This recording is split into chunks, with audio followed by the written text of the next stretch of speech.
Hello and welcome. I am Tamara and I teach beginner sewing tutorials here online. This particular tutorial is a headphone case. This headphone case measures 7 inches wide by 8 inches tall, and it has a 2-inch depth on the bottom, and then it narrows up to the top because we've got ourselves a snap closure. That narrowing up to the top is just fine because your headphones will narrow to the top as well. I also have added this adorable little lobster clasp here, but that is totally optional. You don't have to add that step. If you've done any of my other zipper pouch tutorials in the past, you will have seen a particular method that I use to do a boxed bottom. For this tutorial, we are going to use a different method that I'm really excited to show you. Now, before I jump fully into this tutorial, I do have a question for you. If you could sew a case for any tech item, what would it be? What would it kind of look like? And would you want a zipper closure? I did contemplate doing a zipper closure for this, but because I'm a beginner sewing channel, I don't always want to add zippers in my projects, so I thought a snap would look nice on a project like this, but I can always add zippers if you're comfortable. So let me know in the comments down below what type of a tech pouch you would want to sew, and I will add that to my list of sewing tutorials. All right, let's jump on in and get started. You will need 2 pieces of cotton fabric as well as 1 piece of fusible fleece, which I will link to the type that I use in the description down below. All 3 pieces will be cut 15 inches high by 23 inches wide. Then, this is optional, but if you would like to add a clasp, you will need a piece of fabric cut 4 inches high by 2 inches wide. That will be for your loop. And you will need a 1-inch D-ring clasp. I will also link to that in the description down below. And then finally, you will need to add a snap or Velcro. If you're using Velcro, make sure that you buy the kind that does not have a sticky backing. If you choose to add a snap, I highly recommend this plastic snap kit. I use it all the time and I absolutely love it. So check out that more section to see everything I'm linking for this tutorial. Step 1 is to fuse that fusible fleece to the back of one of those cotton prints. This will become the outside layer of your headset case.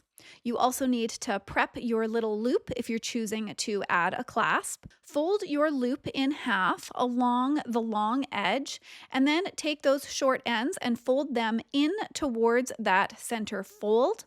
So now you have nice folded edges, and you will take that to your sewing machine, and with a top stitch, you will sew along both of those long edges, and that will hold the entire thing nicely in place. This step is optional, but I love how a quilted fabric looks.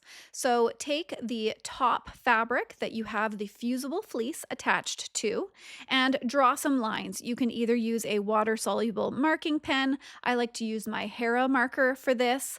And with my ruler, I just imprint lines 1 inch apart along this entire panel. I take it to my sewing machine, and still with a top stitch, I will quilt along all of those indented lines. Once everything has been quilted, then it is time to trim our panel to the correct size. So along one of the short ends, just trim it so it is nice and straight.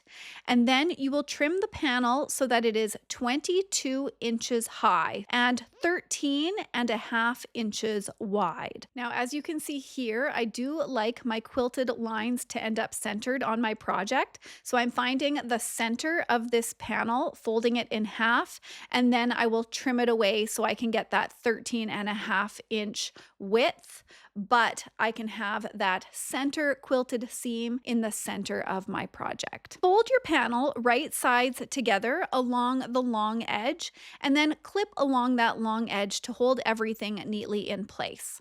Then you will measure and mark a line 8.5 inches up from that bottom edge. I'm just using a chalk marker for this. You could even use a Sharpie because you're never going to see these lines later on. Then draw a 2.5-inch line from that 8.5-inch line all the way up to that top edge. Grab some pins and pin this fabric together a little bit more along the marked lines you just drew. That way, when you cut along these lines, your fabric does not shift. Trim away this excess fabric. Then add a few more extra clips to hold everything in place now that it's been trimmed away. And we need to cut a rounded corner on that top edge. This a little bit easier. I measure 3 inches down from that top corner, and then I draw a curve from that marking up towards that center fold. Then I'll follow that marking and trim away the excess. And this is what our outer panel will look like once we have trimmed away all of that excess. Quick interruption here. As always, I do like to ask if you're enjoying this tutorial to please give it the old thumbs up, because that lets YouTube know this is a good tutorial, and then YouTube will share it with others. And if you don't want to lose me here on YouTube, please click that subscribe button. I do beginner sewing tutorials, and that's really all I try to do. So there are lots of fun projects that you can find on my channel. All right, let's get back to it. Then grab your prepped loop if you are planning on adding a clasp. Fold it through the 1-inch D-ring clasp that you've purchased, and then clip it in place 1 inch up from that bottom edge on the left side. And you can baste that in place using 1/8 of an inch seam allowance if you're uncomfortable doing the next step, feeling like it might shift around. For myself, I know I'll be able to do it, so it'll be okay. Lay your lining fabric right side face up, and then take your panel and lay it right side face down on top of that lining, lining the bottom edge up. Then clip along that bottom edge, and then with some pins, pin the rest of your panel in place. Take this to your sewing machine and sew a 1/4 inch seam allowance around this entire panel, leaving a 4-inch opening on that bottom edge. Start and stop with a back stitch, and as you're sewing over the little loop section, I like to back up and then sew over it again, just to give it a little bit of extra security before finally going around that final corner and stopping with a back stitch. This is what it will look like once you've sewn that seam. Now it is time to trim away all of the excess lining. You will also need to snip on those inner corners in towards your sewn seam without snipping into your sewn seam, and then trim away those corners as well as clipping around that curved corner in, once again towards that sewn seam without snipping past the sewn seam. This gives your panel the flexibility that it needs. So as you can see here, I'm going to continue snipping away those outer corners as well as snipping in towards that inner corner. And of course, that curve needs to have all of those little tiny snips around it so that everything will be flexible when you turn your project right side out, which is officially the next step. So reach on into that 4-inch opening and gently pull your project right side out. Then with your fingers or with a turning tool, I like to use my chopstick, gently push out those corners. And I like to run my finger or a turning tool along that curved inner's edge as well before taking this to my iron and giving it a nice press. While you're pressing it, you can fold in that 4-inch opening and clip along that as well. Take this adorable panel back to your sewing machine and sew a top stitch across that long straight edge. Start and stop with a back stitch, and I actually like to sew 1/8 of an inch seam allowance and a 1/4 inch seam allowance along this edge to give it a nice professional look. Once that top edge is sewn, your 4-inch opening will be sewn shut. Now it's time to create the 3D effect. So fold that 2.5-inch corner's edge up towards itself. So the lining is going to lay touching the lining. The outer fabric will be on the outside. Clip that in place and then clip the excess fabric a little bit more out of the way. Start at that bottom's edge and sew a 1/4 inch seam allowance all the way up, but stopping a 1/4 inch from that top edge. Leave yourself a 1/4 inch amount of wiggle room on those top edges. Start and stop with a back stitch. Now here you can see how I started my seam at that folded point and I sewed up towards that top end, leaving myself that 1/4 inch amount of space. And of course I started and stopped with a back stitch. Now we can unclip all of this and we can fold those long edges up along those side edges, once again clipping it in place.